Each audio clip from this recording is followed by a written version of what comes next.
Hi there, everybody. Dr. Erin here today, and I've got Alyssa with me, and we were just talking about some of the questions that people often ask that they don't have an understanding of, and Alyssa wasn't 100% sure how to explain it, so I thought, let's make our first video. So, today's question, what's today's question, Alyssa? Today's question is, what is homeopathy? What is homeopathy? That's a big one. So, homeopathy is a big topic, and in fact, the FDA was recently taking comments considering taking homeopathy off the market, which, if you've ever heard that saying around talking out both sides of their mouth, this doesn't make any sense to me whatsoever, because homeopathy is, they're considering taking it off because they've never been put through clinical trials as drugs, and they're actually considered as drugs through the American Homeopathic Pharmacopoeia. It's been around for 200 years, and homeopathy predates all pharmaceuticals. It's been around for 200, 250 years, and essentially all that it is it's an energetic medicine. So that's why it sits outside of the conventional system, because it's really vibrational medicine. You take a substance, whether it's a plant, a mineral, an animal, or even a secretion or like a diseased tissue, and this is the thing the FDA is not liking, and you take that original substance, plant, animal, mineral, disease secretions, and you dilute them and you shake them, and that process is called succussing, and you do it over again and over again and over again, meaning you take one part of a dilution and you make another dilution, you make one part of a dilution, and you make another part of dilution.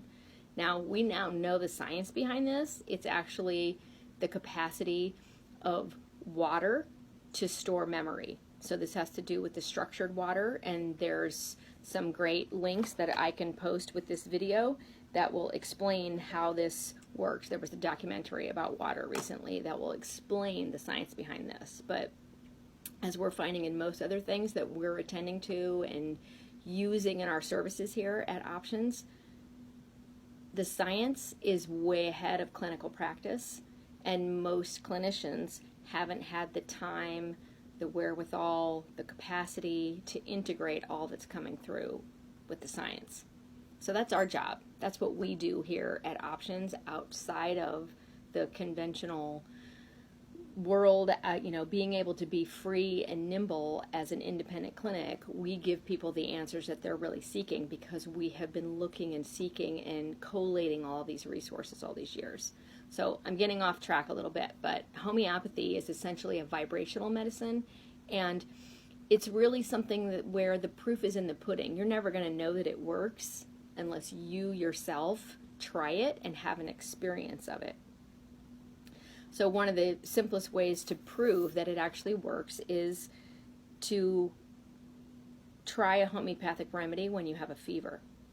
And we've got a whole list of remedies on our website under fever. You can just go on our website, search fever, and see the link that has a list of suggested potential remedies that you would use. So unlike, again, the over-the-counter medicines where you would just take the same thing for a fever, or acetaminophen or Tylenol, in homeopathy the symptom is matched to the presentation from the patient, and it's very individualized. So if the patient is, had a fever that came on very quick and it's very high, that would necessitate a prescription for a remedy that matched that, meaning that if you as a healthy person took this remedy in high potency day in and day out for 2, 3, 4 weeks, it would actually create false symptoms in you, and that's how we know what the homeopathic remedies treat. And this was actually done with all of these remedies 200 years ago, and they're called provings.